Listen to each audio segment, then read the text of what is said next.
We wanted to welcome back to Freedom Now our brother Johnny Achi with Arab Americans for Syria. Thank you for having me back at this stage. It's been quite a while. I know we used to come in weekly on the show back in 2011, 2017 with Vidon, may God rest his soul, and then later with you. It's been kind of light lately, with all the things that happen around the world. Syria has taken a seat back, but it's good to be back and give the listeners maybe a little catching up to do on Syria. Yes, and so as Freedom Now listeners know, we must first understand our history to understand where we are now. And since it's been a while, Brother Johnny, as the U.S. strikes in Syria had calmed militarily somewhat during the Trump regime, can you update our listeners first what has happened during this gap? Well, let's update the listeners. The situation on the ground in Syria is a lot better if we're talking from a military standpoint or from a militarized position. Syria is about maybe, I would say, 80% completely safe today. 14 out of 17 provinces are enjoying 100% peacetime. The only other provinces, obviously, Deir ez-Zor, which we will talk about, the latest Israeli airstrike on Deir ez-Zor. Deir ez-Zor is still where the U.S. involvement in the northern part of it, and that's where Qassad is the Kurd army there as well. The other province, obviously, is Idlib, and we talked about Idlib a lot. It's the last safe haven for all the foreign terrorists that were in different parts of Syria. They have now moved all to the north, and this is going to have an international solution to it between Russia, Turkey, the U.S. Everybody's trying to negotiate how do we end this standoff. Pretty much they have literally over maybe 40,000 jihadists, foreign fighters with their families, and the families is the biggest humanitarian crisis. A lot of they born kids, less than 5 years old, 6, 7 years old, maybe literally in tens of thousands of them in different areas in Idlib. So it has to come to a peaceful resolution. Obviously, all these jihadist foreign fighters, no one wants to take them back. They come from all over the world, as we know, back in the time when Obama was funding all these jihadists to come from all over the world to do a regime change in Syria. And so outside of Idlib and Deir ez-Zor, there's two provinces. There is Raqqa, because there is still pockets. But other than that, it's really peacetime. They've enjoyed peace for almost 2 years now, since the end of Eastern Ghouta occupation, when the government actually negotiated the exit of all the jihadists and all the fighters, and that's why they ended up in Idlib. We negotiated them out of Aleppo before al-Ghouta. We negotiated them out of many provinces, including Homs and Palmyra, and they were all sent in, we call them green buses, but it was all negotiated with the help of Russia and, Turkey and other countries that are involved in the conflict. As you know, each faction on the ground has a country that is backing it up, so we have to negotiate with the master as we speak. But it was all for the benefit of the Syrians. So we anytime we can avoid another battle, and we prevented an area from destruction, and even if it means we have to fight that battle another day, but maybe in less populated area, and that's exactly what happened in the last occupation of Eastern Ghouta, when the whole world was crying foul. It was the cool heads of the Syrian government to negotiate the exit of all these jihadists. And since then, Damascus, the capital, have enjoyed tremendous and relative calm. That's on the military front. Right. And so going from the military front, can you discuss the economic front Syria faces from U.S. imperialism and their allies? With the war ending military, it gotten even worse right now with the added sanctions by one administration after the other. The recent added sanction by the Trump administration with the Caesar Act has made it even impossible for Syria to even deal with any neighboring countries, because all countries now who will deal with Syria will be on the blockade from the U.S. as well. So it got into a point where we cannot even get fuel into the country, cannot get medicine into the country in a time where COVID and the whole world should be uniting. We can still see the evil hand of the U.S. imperialism working against the Syrian population to punish them for standing with their governments. So they could not do the coup d'etat that they were hoping for after almost 7-8 years of war. So now it's punishment for all these Syrian citizens and Syrian army who stood with their government against the jihadists and against all these proxy fighters for the U.S. In that U.S. regime change war that we've had for the last few years. Brother Johnny, can you talk about the recent Israeli attacks on Syria? This is not the first Israeli attack. As you know, Israel in the last 6, 7 years, since about 2013, I would say, have intervened in Syria. And a lot of people say, well, why? Why would they wait and then all of a sudden just hit? And it's always coincided with the terrorists on the ground. So it's very important to understand that what Israel is doing is absolutely in favor of the proxy fighters that belongs to the U.S. and Israel. And with the instruction from the U.S., let's make no mistake about it, U.S. present or provide the logistics. As you know, in northern Syria, in the province of Deir ez-Zor, there is some U.S. presence there. It has not gone out, even though it did not escalate it like Mike Bolton wanted, and did not, thank God, did not escalate. But there's still some presence, and with all the technology that they have, they can easily give precise locations to the Syrian government. Now, again, our fight in Deir ez-Zor is not really a true fight with al-Qassad militia, or what we call the Syrian Democratic Forces, which are the Kurds, who are fighting against al-Qaeda jihadists.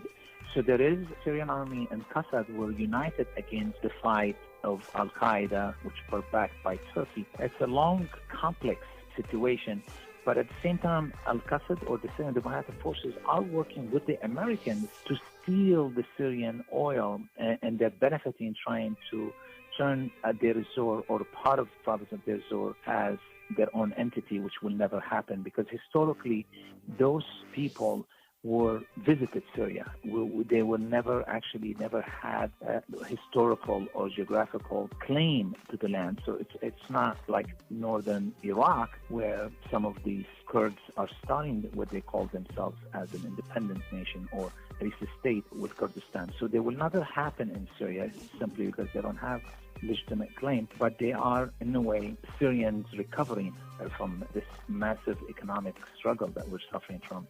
And Syria can be self-sufficient with fuel if we can put our hands back on all the fuel that belongs to us. So Qassad, Syrian Democratic Forces were committing a crime against the Syrian army at that same moment when the Israeli aggression coincided with that terrorist act on the ground. It's not the very first time. It is the multiple times. It started near the borders of Syria and Lebanon back in 2012 when al-Qaeda jihadists were fighting against the Syrian troops and with help of, obviously, Hezbollah, preventing that spread of those radical jihadists.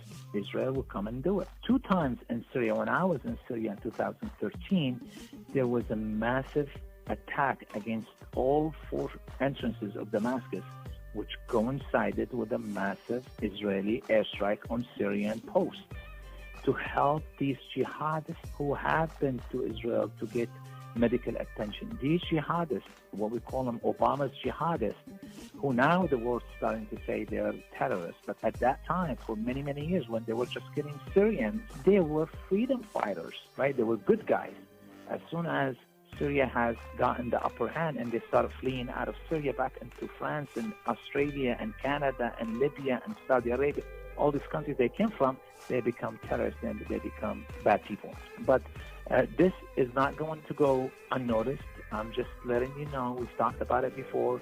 Syria will never take its focus off the target on the ground because the intention of this for a retaliation, and Syria has retaliated in the past when the Israeli airstrike was over Syria. If you don't or you don't know, probably 2 years ago we downed an F-16 Israeli jet for flying over Syria. So now they can do it over either from the occupied Palestine or over Lebanon. So they cannot cross over the Syrian territory because they have been down. 2 planes, one was damaged and one was shut down completely. So this will not go unnoticed. We have, in the meantime, have made what we call a claim with the UN. We called on the UN to take measures against these actions, against this Israeli attacks and strikes. And it will never go, but again, the goal is to take your focus off the ground and start a side war. We cannot afford to do that. We have recovered all that we've done on the ground. We're not going to give that away no matter what other factors happen, but it will not go unnoticed. And when Syria recovers and returns to its strength, these attacks will never take place. Now, again, there are 3 attacks happened within 3 different weeks. The largest of it was last Wednesday on the 13th, I believe. But these are coinciding also with the exit of Trump. They know no one's going to start a new war in the Middle East when an administration is being replaced. So Israeli was taking advantage of that fact, and Syrian lives were lost, mostly civilian and 5 military personnel. What I would like to mention and talk about for our listeners who probably only know about Syria, how bad it is, and they can only think of it as destruction and war, I want to just talk a little bit back about Syria's history. Syria's history goes thousands of years back, 10 to be exact, 10,000 years. It is the cradle of all civilizations. And to let the audience also know that Syrians are a mixture of people who have first lived this land. We were Canaanites, Phoenicians, Arameans, way before religions came about. So that's a very important point. And people probably don't know that Antioch, the historic city, the Roman city of Antioch, is today's Aleppo, which was the Roman Empire's third largest city, only to Roma and Alexandria. Three of the main powerful emperors who ruled the Roman Empire were Syrian. And the oldest church in the world today is in Dura Urupo, Syria. And the third oldest church is also in Ma'lula, where the people still speak Aramaic. That's Jesus' language. Also, the largest church in the world up to the 5th century was in that city of Aleppo. The reason I'm telling you all this and telling the audience is to explain that when Islam arrived in Syria in the 6th century, the country was already a dense mixture of old cultures and old faith, right? And after the arrival of Islam, it remained that way. People were always living in harmony and in tolerance and cooperation throughout history, 10,000 years until 2011, when that US NATO war for regime change began and destroyed this country and scattered the Syrian citizens to all far corners of the world. So you might say or ask, how come? Why for thousands of years we've never had a war among Syrians? And suddenly all that changed in 2011. And the answer to that is one word: media.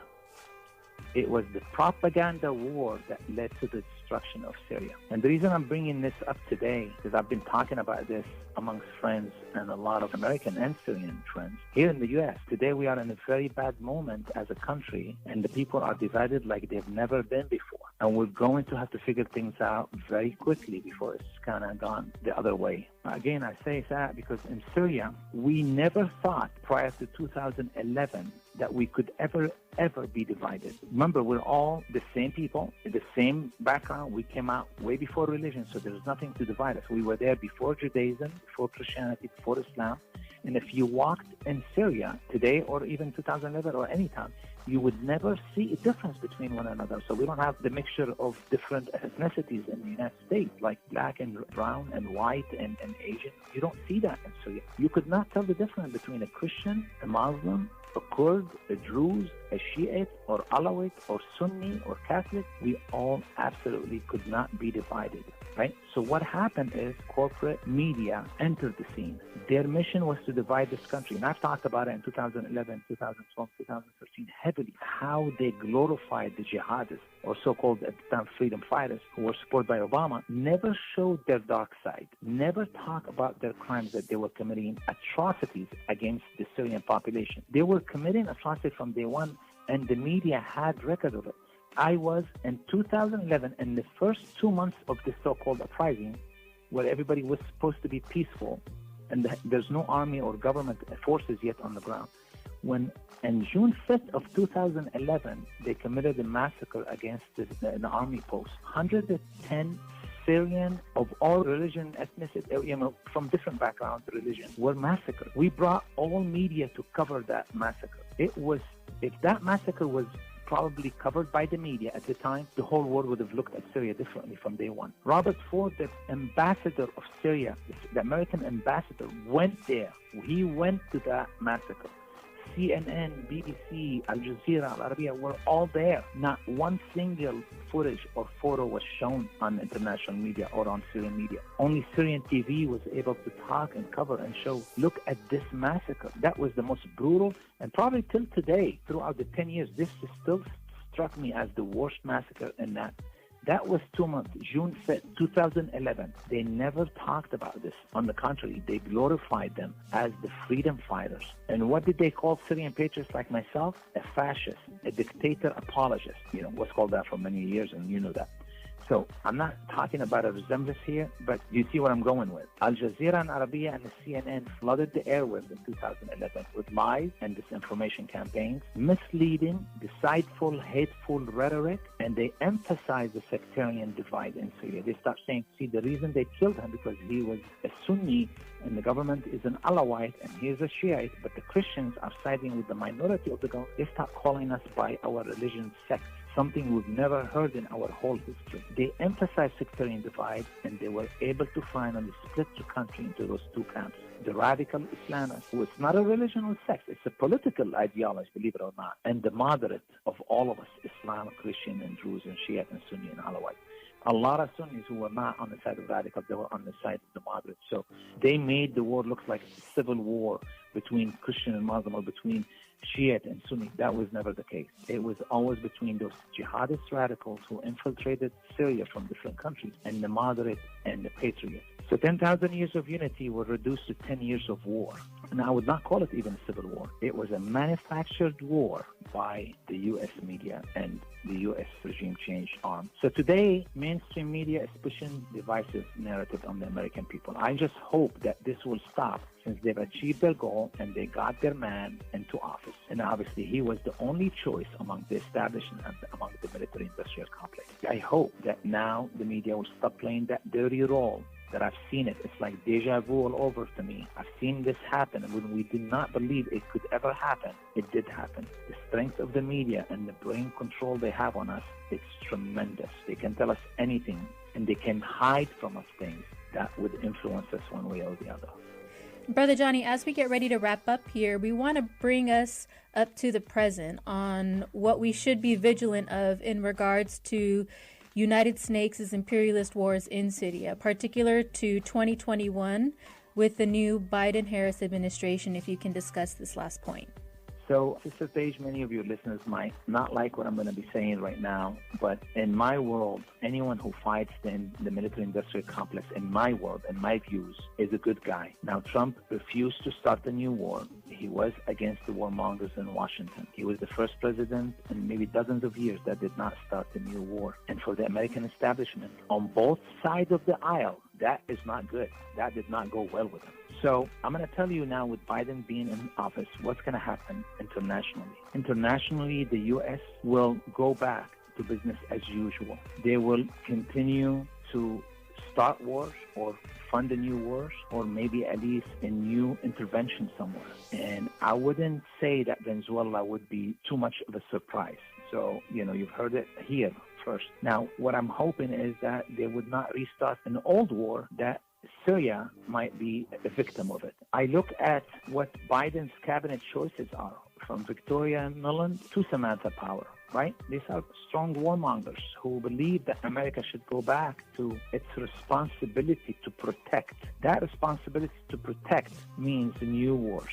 Samantha Power helped Obama, Biden, and Clinton literally obliterate Libya, as we all know, leaving the country riddled with open-air slave market under the false flag of revolution and humanitarianism. Now, she's about to head the USAID, or the United States Agency for International Development. Anyone who knows, they know that this is a known front for the CIA regime change ops under what they call national security advancement.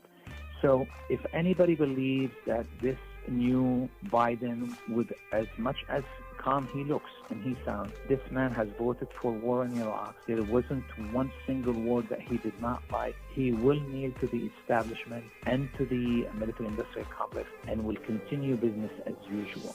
So I'm surprised that a lot of my friends are too happy to have Biden be in power. I'm not taking anything away from it, but I don't understand how true progressive can celebrate Biden's victory. Biden was vice president when Obama and Clinton funneled military support to al-Qaeda affiliates in Syria, funding jihadists from all over the world to come to Syria and ransack my country, Syria. Not to forget sending Libya back into the dark age. Well, they want to support him because he's got better etiquette than Trump. I've heard that from multiple of my people, my friends. Everyone keeps telling me, well, we just don't have to listen to the stupid tweets anymore. That is just sad. If I can tell you, my own brother told me he's at least the lesser of two evils. And I told my brother, you must be a moron not to realize that Washington is a one-party system. There is no lesser of two evils. Just I want to remind the listeners, remind the progressives, remind the people who call themselves liberals to watch out. Wars are coming back into the United States, and we're hoping it's going to be outside, not inside, but you never know. There's no such thing as lesser of two evils. This man Biden, in my eyes, will and has been, will always be a war criminal.